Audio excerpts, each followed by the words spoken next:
ಎಲ್ರಿಗೂ ನಮಸ್ಕಾರ ಮತ್ತು ವೆಲ್ಕಮ್ ಟು ಸಿನಿಮಾ ಕದರ್. ಪ್ರತಿ ವರ್ಷದಂತೆ ಈ ವರ್ಷದ ಸಿನಿಮಾ ರಂಗದಲ್ಲಿ ಅನೇಕ ಬದಲಾವಣೆಗಳಾಗಿವೆ. ಕೆಲವು ನಟ ನಟಿಯರು ತಮ್ಮ ಕಂಫರ್ಟ್ ಝೋನ್ ಬಿಟ್ಟು ಹೊರ ಬಂದಿದ್ದಾರೆ. ಬರೀ ನಾಯಕನ ಪಾತ್ರ ಮಾಡುತ್ತಿದ್ದವರು ವಿಲನ್ಗಳಾಗಿ ಅಬ್ಬರಿಸಿದ್ದು ಉಂಟು. ಅದರಲ್ಲಿ ಮುಖ್ಯವಾಗಿ ವಿಜಯ್ ಸೇತುಪತಿ, ಅರ್ಜುನ್ ರಾಂಪಾಲ್, ಬಾಬಿ ಡಿಯೋಲ್, ಇಮ್ರಾನ್ ಹಶ್ಮಿ ಮತ್ತು ಜಾನ್ ಅಬ್ರಾಹಂ ಕೂಡ ಸೇರಿದ್ದಾರೆ. ಹೌದು, ಜವಾನ್ನಲ್ಲಿ ವಿಜಯ್ ಸೇತುಪತಿ ಖಳನಾಯಕನಾಗಿ ಬಾಲಿವುಡ್ಗೆ ಪಾದಾರ್ಪಣೆ ಮಾಡಿದ್ದು ನಟ ಶಾರುಖ್ ಖಾನ್ ಎದುರು ಅಬ್ಬರಿಸಿದ್ರು. ಇವರ ಜೊತೆಗೆ ಅನೇಕ ನಾಯಕ ನಟರು ಕೂಡ ಈ ವರ್ಷ ಖಳನಾಯಕರಾಗಿ ತೆರೆಮರೆ ಕಾಣಿಸಿಕೊಂಡಿದ್ದು ಸಖತ್ ಇಂಪ್ಯಾಕ್ಟ್ ಮಾಡಿದ್ದು. ಹಾಗಾದರೆ ಆ ಖಳನಾಯಕರನ್ನ ಇವತ್ತಿನ ಎಪಿಸೋಡ್ ನೋಡ್ಕೊಂಬರೋಣ ಬನ್ನಿ.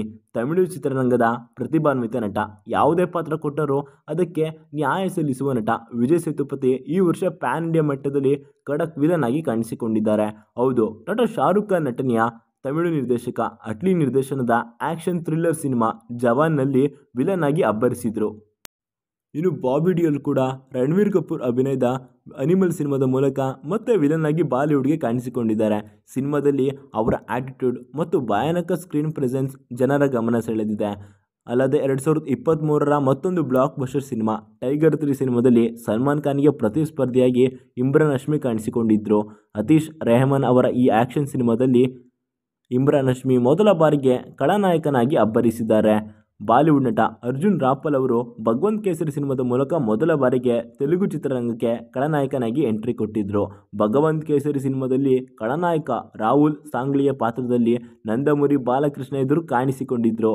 ಅರ್ಜುನ್ ರಾಂಪಾಲ್ ಸ್ಕ್ರೀನ್ ಪ್ರೆಸೆನ್ಸ್ ಮತ್ತು ಅಭಿನಯ ಅವರನ್ನ ಬಹುಭಾಷಾ ತಾರೆ ಎಂಬುದನ್ನು ಸಾಬೀತುಪಡಿಸಿದೆ. ಅಲ್ಲದೆ ಜಾನ್ ಅಬ್ರಾಹಂ ಕೂಡ ತೆರೆ ಕಂಡಿದ್ದ ಪಠಾಣ್ ಸಿನಿಮಾದಲ್ಲಿ ಖಳನಾಯಕನಾಗಿ ಅಬ್ಬರಿಸಿದ್ದಾರೆ. ಶಾರುಖ್ ಮತ್ತು ದೀಪಿಕಾ ಪಡುಕೋಣೆ ಜೊತೆಗೆ ಪೈಪೋಟಿ ನೀಡಿದ್ದು ನಟ ಜಾನ್ ಅಬ್ರಾಹಂ ಅವರ ಲುಕ್ ಮತ್ತು ಆಟಿಟ್ಯೂಡ್ ಯೂತ್ಸ್ಗಳನ್ನ ಸಖತ್ ಅಟ್ರಾಕ್ಟ್ ಮಾಡಿತ್ತು.